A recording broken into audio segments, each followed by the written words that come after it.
बरं आता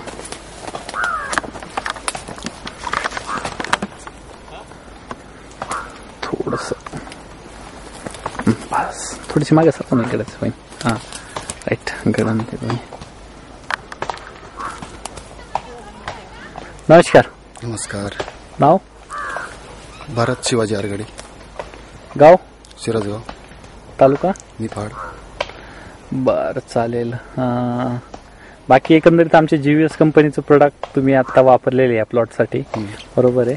पण सुरुवातीपासून तुमचा एक्सपिरियन्स काय होता, म्हणजे GVS वापरण्याआधीचा आणि वापरल्यानंतरचा, दोन्ही गोष्टीविषयी तुम्ही डिटेलमध्ये थोडं सांगा.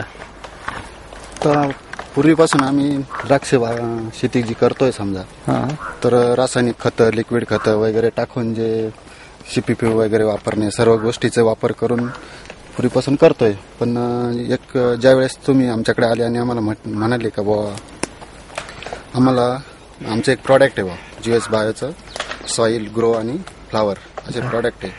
तर पहिल्यांदा तर मला तुमच्यावर विश्वास नाही बसला, कारण कोणी शेतकऱ्याकडे येतं आणि सांगत राहतं का बुवा आमचं औषध घ्या, असं करा तसं करा. पण ते शेतकऱ्यांना कोणालाच विश्वास नसतं, माझा विश्वास नव्हता. मग तुम्ही ते औषध दिल्यानंतर मी घेतलं आणि ठेवलं. ते जवळजवळ 2-4 महिने तर घरीच पडलेलं होतं. त्याच्यानंतर हा जो प्लॉट मी कटिंग केल्यानंतर हा प्लॉट आहे 20 सप्टेंबरला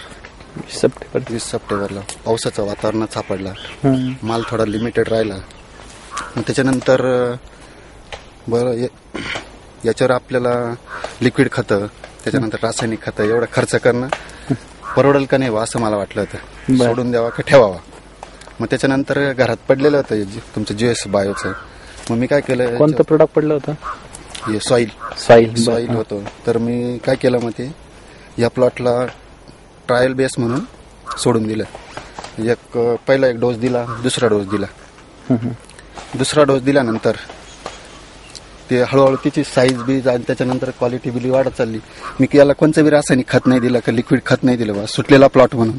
मग त्याच्यानंतर जेव्हा तो प्लॉट साईज पकडायला लागला, मग शेजारी माझा एक प्लॉट होता, तर तो प्लॉट याच्याच बरोबरचा होता. त्याला मी लिक्विड दिलं असेल, रासायनिक खतं वगैरे सर्व दिलं. परंतु तो प्लॉट 15 mm राहिला. हा प्लॉट आहे, हा डायरेक्ट 20 mm झाला.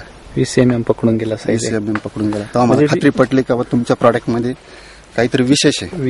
त्याच्यानंतर मी पुढच्या प्लॉटवर त्याची ट्रायल चालू केली. तिथे बी खूप चांगले रिझल्ट आले. पुढच्या प्लॉटवरती पण आता तर पुढचा प्लॉट मी तुम्हाला दाखवतो. त्याच्यात मी वापरलेलं ठिकाणं दाखवतो, न वापरलेलं ठिकाणं दाखवतो. तिथं पण ट्रायल कंट्रोल केलेलं आहे मी. बरोबर. तर लिक्विड खतांचा वापर सुरुवातीला हा एकूच झाल्यामुळे हा प्लॉट सोडून दिला होता किंवा सोडला होता, लिमिटेशन माल.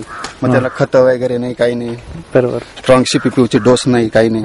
खाली नॉमिनल करायचं म्हणून केलं. फक्त 2 प्लॉट शेजारी होते ना, दोन्हीतला अनुभव बघितला मी. तिकडं एक प्लॉटवर माल चांगला होता, मग त्याला लिक्विड खतं वगैरे, रासायनिक खतं सर्व ट्रीटमेंट पूर्ण केल्या. तसं याला ट्रीटमेंट फक्त सॉइल ट्रीटमेंट आहे. फक्त 2 सम्राटच्या बॅग आहे एकरी आणि मायक्रोन्यूटनचा एक डोस टाकलेला आहे. त्याच्यानंतर कोणचंही लिक्विड नाही, पोटॅश नाही, काहीच नाही, काही न करता शेवटच्या महिन्यापर्यंत पूर्ण ग्रीप आहे. कुठेही नो वॉटर बिरी आहे, बरोबर, काहीच नाही. प्लॉट एकदम भक्कम बनलाय. त्याच्यामुळे मला पूर्णतः अंदाज झाला का बा या प्रॉडक्ट मध्ये काहीतरी दम आहे. त्याच्यामुळे आम्ही इतर शेतकऱ्यांनाही सांगितलं, लोकांनाही दिलं. त्याचे फायदे इतरांना मिळू राहिले. त्याच्यानंतर माझ्या 24-25 ऑक्टोबरच्या प्लॉटवर सुद्धा मी त्याचं ट्रायल केलंय. तर तो एवढ्याच थंडीच्या वातावरणात सुद्धा तो प्लॉट आहे ना, आज माझ्या मते 15-16ची ग्रीप पकडून गेला होता. 15-16ची ग्रीप. माझ्यासोबतचे काही शेतकऱ्यांची प्लॉट आहे ना, ते आजही 8-9 mm मध्ये, म्हणजे थंडीत सुद्धा हे प्रॉडक्ट काम करतंय. खालून जे जमिनीत असलेलं जे काही सर्व घटक आहे ते पूर्ण अपटॅक करण्याचं काम करतं असं लक्षात आलंय. म्हणजे आपण खतं पूर्वी टाकलेले खतं पूर्ण झाडेत वरपर्यंत पोहोचवण्याचं काम हे सॉईल करतंय. त्याच्यामुळे प्रॉडक्ट खूपच चांगलं आहे. त्याच्यावर आता आमच्या अजून फुल ट्रायल चालूच आहे. त्याच्यामुळे ज्या टायमाला काहीतरी ते येत नाही, समजा शेतकऱ्याला अनुभव येत नाही, तोपर्यंत शेतकरी सुद्धा प्रॉडक्ट विश्वास ठेवत नाही किंवा मीच ठेवत नाही, स्वतः ठेवत बी नव्हतो.